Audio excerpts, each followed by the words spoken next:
Hi friends, narrator Austin here. So glad to have you joining me for our final chapter of Champions of the King, War of the Ages Book 4. Yep, we finally made it to the very last section.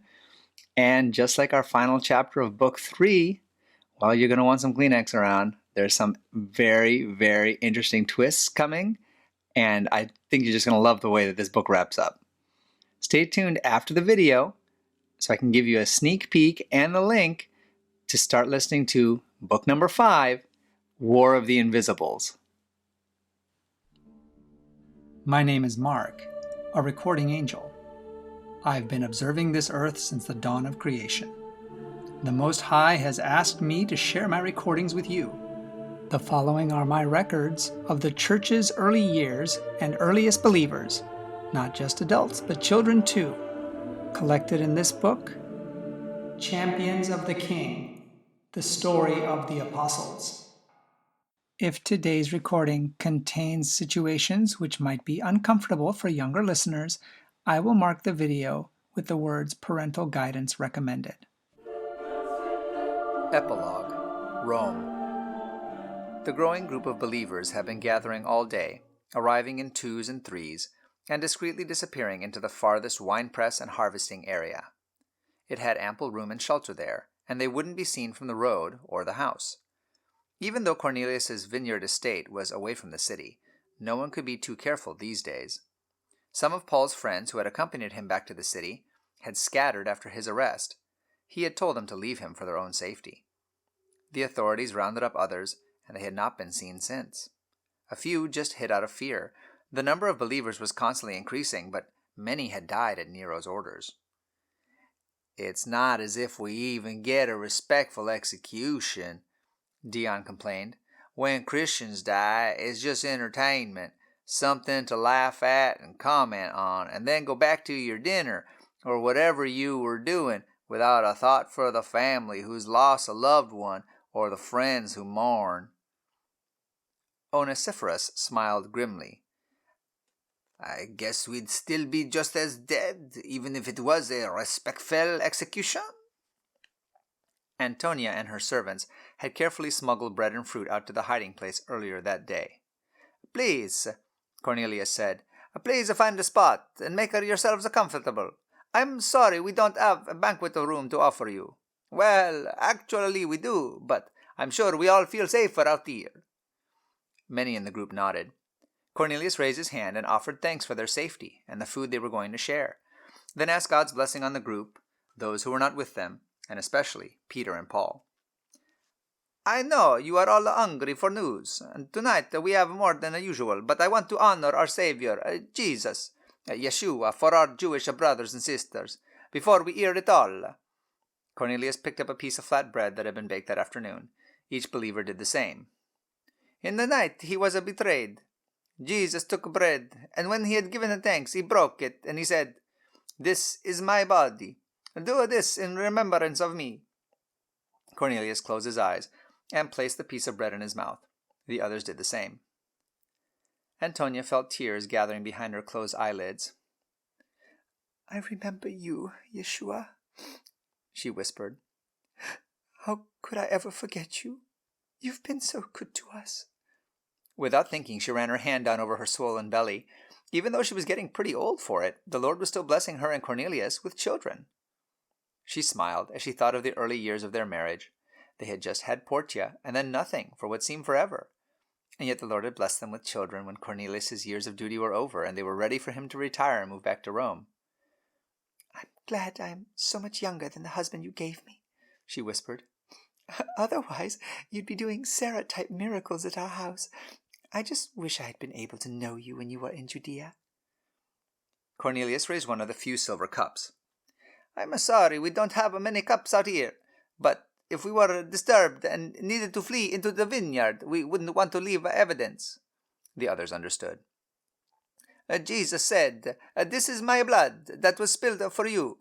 As often as you do this, you will show that you remember me and my death till I come.'" He handed the cups to his waiting friends, and each one took a sip and passed it on. To Dion, it had seemed a little strange the first time he saw the believers do this. But after he traveled with Paul and met so many Jews, it made perfect sense. Sin could not be blotted out without the shedding of blood. Jesus' death and his blood made it so that from then on no one had to sacrifice a lamb to be forgiven for each sin. Jesus had paid for all of them with his blood. He had even paid in advance for people such as Dion and anyone else who became believers later on. It still amazed him, even though he had heard it many times now. He couldn't think of any other religion in which the God involved loved humans at all, much less so passionately that he would rather give up his own life than to give up his people. "Yeshua," Dion whispered, "there's just no one like you. You are amazing, and I love you. I think you're the only one who truly loved me until Priscilla and Aquila." The old empty place in his chest started to hurt again. He tried not to think about his parents, and he was getting better at it, but the pain was still in there, aching and slipping out when he was trying to concentrate on something else. "Now," Cornelius announced, "we have several in our midst who arrived in Rome a few weeks ago. We have been unable to get together safely until now, so we have lots of news from faraway places to share with you. Onesiphorus has been in to see Paul and Peter this week, and he will update us on them. For those of you who are hungry for things other than the news, there is lots of bread and dried fruit in these baskets. Those of you who need it, please take as much as you need. There are some cheeses in that other basket. Please feel free to help yourselves as we talk." Lucas grinned at Dion. "I know what you're hungry for, and it isn't food or news," he whispered. His friend blushed. "Don't be silly," Dion said. "I'm not silly, and I'm not blind. I've never seen your eyes follow anyone like that before." Dion elbowed Lucas in the ribs. "Hush and get some of Antonia's wonderful pastries before I have to eat your share. Anyway, there's no law against thinking the daughter of Cornelius is beautiful. Even believers can recognize that fact." Lucas chuckled. "But she has to be one of the most spirited girls among the believers. Whoever takes her as a wife will not have the traditional life they expected." Dion said nothing.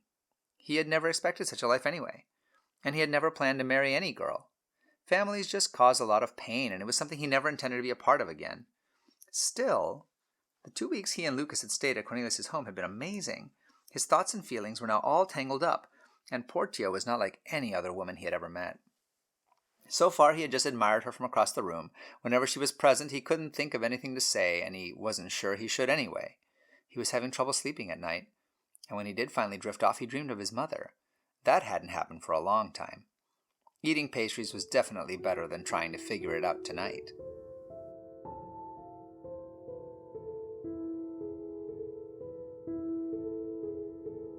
"Eutychus and his brother Lucas come to us from Ephesus," Cornelius continued. "What is the news there?"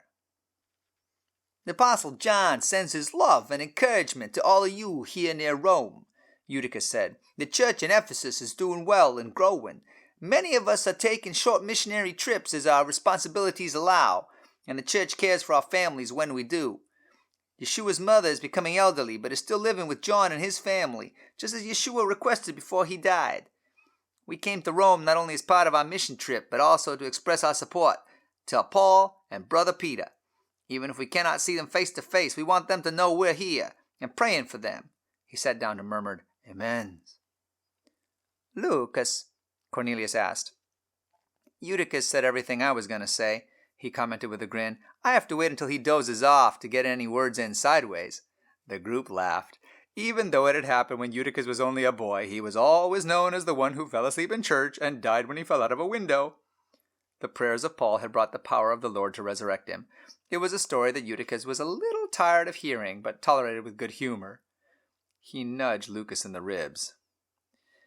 "For an adopted brother, you're almost as annoying as a real one," he whispered. "Onesimus and his mother come to us from Ephesus too," Cornelius said. "Some of you will remember him from his visit with us about a year ago. At that time he was a fugitive slave. And this time he comes to us with all the dignity of a freedman, and a freed mother too." Everyone clapped and praised the Lord. "I'm so grateful to those of you who were so kind to me last year. You treated me with dignity as if I were one of you. I was afraid and you gave me encouragement. I was hungry and you fed me. I had nothing, and you gave me shelter, and when I gathered up my courage to obey Paul and return to my master, you gave me everything I needed for my trip home. Many now treat me with respect as a freedman, but I will always hold you, who were so good to me, even when I was a slave in my heart, as... Tears welled up in his eyes. Cornelius put his arm around Onesimus. "The ground is a level at the foot of a Jesus cross," he said, "and all of us were slaves in one respect or another. All of us deserve very little, but receive a respect because we are his, and to love him is to treat his friends with love too." Onesimus nodded and wiped his face on his sleeve. He glanced at his mother. Her eyes were streaming with tears, but when he smiled at her, she just looked away. His mother was the saddest person he knew. For a while he had thought becoming free would have helped, but she still seemed lost in a faraway pain that Onesimus could not reach or understand.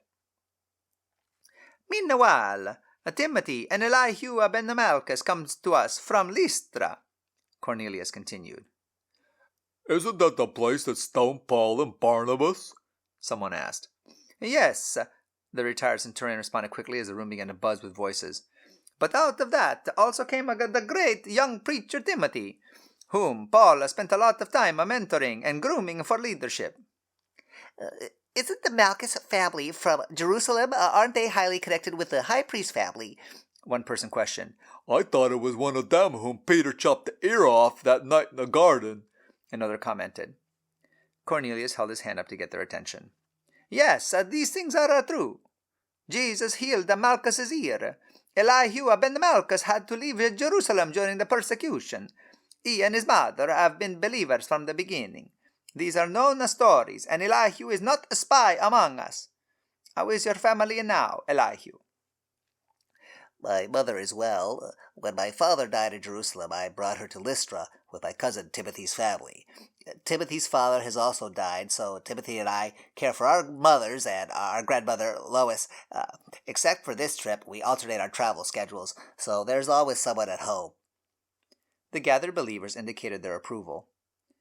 "I recently received another letter from Paul," Timothy said. "It seemed to be his last words to us, and I have been traveling and sharing it with believers everywhere I could.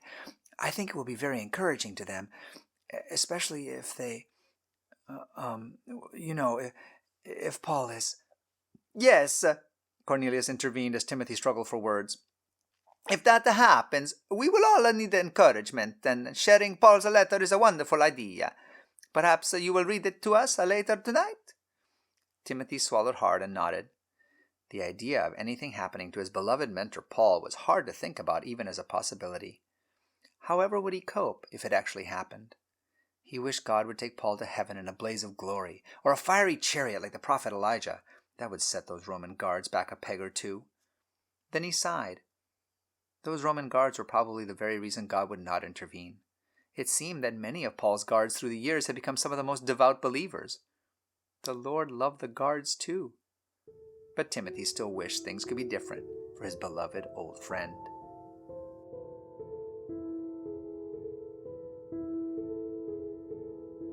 Cornelius was speaking again. "Physician Luke is with us tonight too.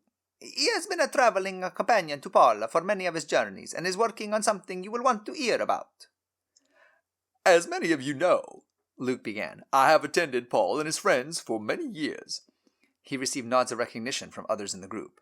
"I know many of you believe that all illness and pain are sent by God to punish humans for things they have done wrong. I do not think that is what Jesus taught, but I don't want to debate that point tonight. Through the years, I have kept a journal of the stories we heard from people who knew Yeshua, and also accounts of Paul's adventures as his missionary. I have divided them into the stories about Jesus and the stories about the work of the apostles since then." "But John Mark has already written a book about Jesus," someone protested. "Are you saying his book was inaccurate and yours is better?" another demanded. "How can your book be better? You don't even know Jesus. At least John Mark did." Stop, Cornelius commanded. "Most of us have heard the stories from Mark's book, and they are wonderful. For people like me who never had the opportunity to travel with him and sit at his feet, there will never be too many stories of him available to me. The more, the better. John Mark's story is an eyewitness account. Luke's story is a collection of experiences from many eyewitnesses. We will all be the richer for having more available to us." Several in the group nodded. Another man stood to his feet. "I am John Mark," he said, "and I am delighted for Dr. Luke to be writing stories too. There are not enough books in the world to record all the things Yeshua did when he was here. I am also really happy that he has recorded the experiences of Paul. Paul has written many letters to others, but not his own life story. The more accounts we have of the way God has cared for those who believe in his Son, the more we will be encouraged to keep the faith, especially in hard times." He stopped and gave a little chuckle. "In the early days, when I first traveled with Paul, I was supposed to be recording his sermons to send out to the other churches. Instead, I wrote the life of Jesus. We were both frustrated with each other." He smiled. "But here we are, years later, and I have more respect for Paul than any man on earth, and he likes my book. The body of Christ is an important place for each one of us, and as a part of one body, we also learn to love each other. It's hard to imagine now that at one time many believers disliked Paul, that they were willing to let him worship Yeshua, just not with them." A ripple of surprise spread among some of the newer believers. "Yet now," John Mark continued, "we're all gathered here because we love Paul, and even though we can't be with him, we are as close as we can get to offer encouragement." "This is our friend Onesiphorus," Cornelius announced. "He is the only one who has figured out how to visit our brothers Peter and Paul safely." "Things don't look good," Onesiphorus said bluntly. "Both of our brothers are in poor health, and I fear that even if their executions were not planned so soon, they would be nearing their ends anyway. The official in charge told me they are both to die tomorrow." A moan of sorrow raced through the assembled group, then it fell silent. "Do we know how?" Cornelius asked. Onesiphorus nodded. "It sounds," he began, "as if both executions would be private. Even though few Christians remain in Rome, Nero is a little concerned there might be too much support for them. Because Paul is a citizen, he will be beheaded. But since Peter is Jewish, they are planning a crucifixion." "Is there anything we can do?" Lucas said. "Just pray, encourage each other, and keep our eyes on Jesus. Paul is in the good spirits, though he is so crippled from his arthritis he could hardly move. He said not being able to see well has been an advantage in this situation. My friend Onesimus lent me his mother as part of my disguise. Paul was greatly encouraged to find out that Sulimon had granted Onesimus his freedom as a result of the letter he had written." Many believers nodded and patted Onesimus on the back. But Dion was busy looking at Portia again. The girl was talking to someone beside her. It was hard not to eavesdrop when he was sitting right behind them. "You saw Paul?" Portia breathlessly asked the heavily veiled woman beside her. "He was amazing," the person next to her said. "Although he looked terrible, he sounded so positive. Paul said that he had run his race and fought his fight and was looking forward to receiving his crown. They may chop off his head, but I doubt they'll get the smile off his face. It's almost as if he's looking forward to the execution." Dion scooted a little closer and tried to appear as if he weren't listening. "What changed my whole life," the woman continued, "was our visit with Peter. He looked badly treated and was in tears most of the time we were together. In the beginning, he kept repeating how he had betrayed Jesus that night and that he wasn't worthy to receive the same punishment that our Lord had. Then he started asking questions about my faith. I told him I could not believe the gracious gift of salvation was available to me after what had happened in my life." Portia put her arms around the woman. "Whatever it was, the Lord will forgive you, and Peter would too." A sob shook the woman's shoulders. "My story is a lot like Peter's," she said, "except that I turned my back on my own son. I should have tried to save him, but I couldn't say or do a thing.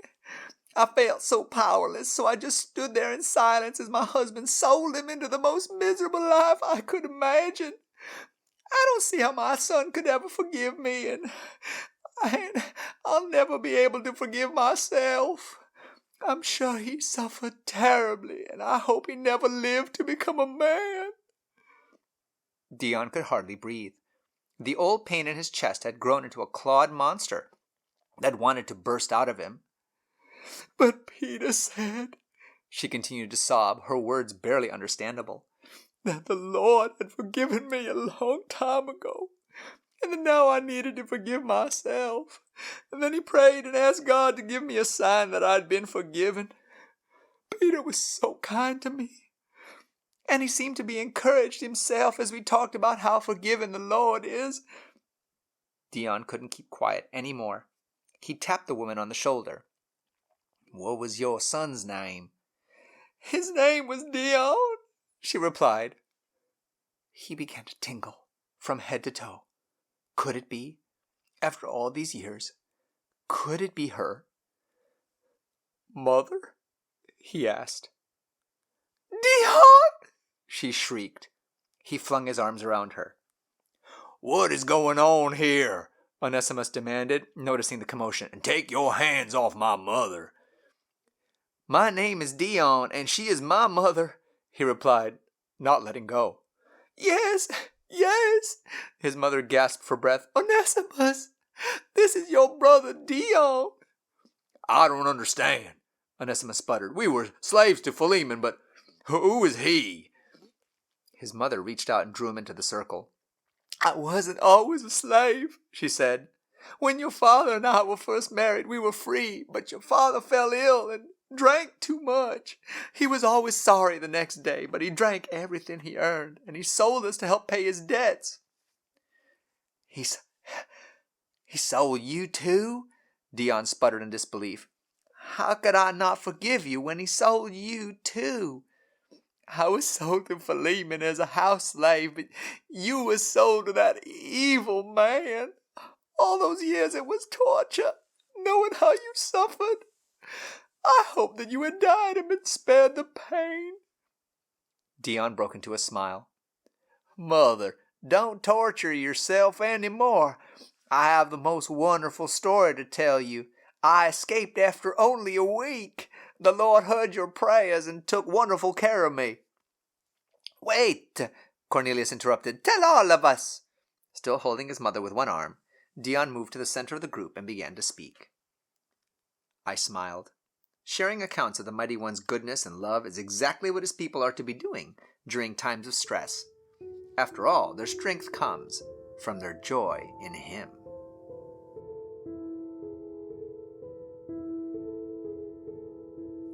The excited storytelling continued through the night.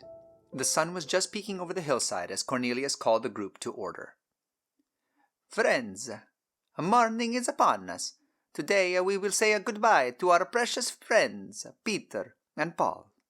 But having heard all the glorious things God has done in their lives, and that of so many others, let's not mourn, but rejoice in what the Lord has done with these men. Timothy, perhaps you can read us a little of Paul's letter again before we have to leave." Standing, Timothy pulled out his parchment. "My life is being given as an offering to God, and the time has come for me to leave this life. I have fought the good fight. I have finished the race. I have kept the faith. Now a crown is being held for me, a crown for being right with God. The Lord, the judge who judges rightly, will give me the crown on that day, not only to me, but to all those who have waited with love for Him to come again." 2 Timothy 4:6-8, NCV. After a brief prayer, the believers melted into the vineyard. It was not safe for all of them to be seen leaving at once. The guardians and warriors, though unseen, accompanied them, each person embarking on a new adventure.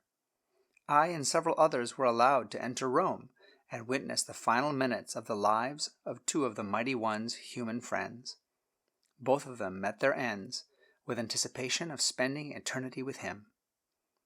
As I thought of all the human arguments about what happens when a person dies, I smiled to myself, and while the believers in this group buried their loved ones in the ground, and knew they slept until the time when all God's friends would be raised for His great final triumph, I knew something more.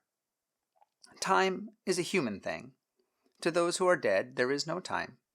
So to the living, the dead may wait a long time, but to the dead it seems instantaneous. To Paul it would seem that just as the executioner tensed for that final blow, Jesus would appear in all his glory and catch Paul up with him. And for Peter, just as he felt that he could bear no more, and that his life was seeping out his wounds, there would be his Lord, and his pain would be over. Humans can get so confused. It would be so much easier just to trust him. Today the believers could mourn or shout in victory, or a little of both, but their strength is in his joy. His people are so precious to him, to be carefully nurtured and gently saved from further pain, so that he can present them to his Father in triumph and delight. Who could turn down such a life? Not Peter, not Paul, not Vesta or Priscilla, not Eutychus and not Lucas. What about you? This broadcast has come from the book Champions of the King by Sally Pierson Dillon, with permission from the Review and Herald Publishing Association. This book and the rest of the series, War of the Ages, can be purchased by going to www.adventistbookcenter.com or by calling 1-800-765-6955. I'm your narrator, Austin Backus, and this audio project is a gift to you from my free Christian book ministry, RXF 1888. Please visit our website, www.rxf1888.com, to request free Christian books for both kids and adults. And join us here again for more stories from Mark, the Recording Angel.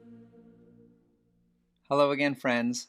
Well, I really hope you've enjoyed Book 4 as much as I've enjoyed creating Book 4's audio for you. And now we're going to be moving on into Book 5 very soon. It's going to be taking place at the link that I'll be putting on the screen right here. And that book is going to be called War of the Invisibles. That book picks up starting with Rome in AD 67. So just a few years after Paul and Peter have died, as we just finished hearing. But then it leaps from there forward rapidly through time, covering time periods throughout the Dark Ages, then into the Reformation, and then into even modern time. And through it all, we're going to get to hear a lot more from Mark, the Recording Angel. And I think we're going to actually get to see and hear Mark and the Guardians in a lot more direct action than we have so far. I know you're going to want to listen to it. So make sure you share the link with your friends on social media. Be sure to subscribe to this channel if you haven't yet. And then let's get on going with book number 5. I can't wait to share this one with you guys. God bless.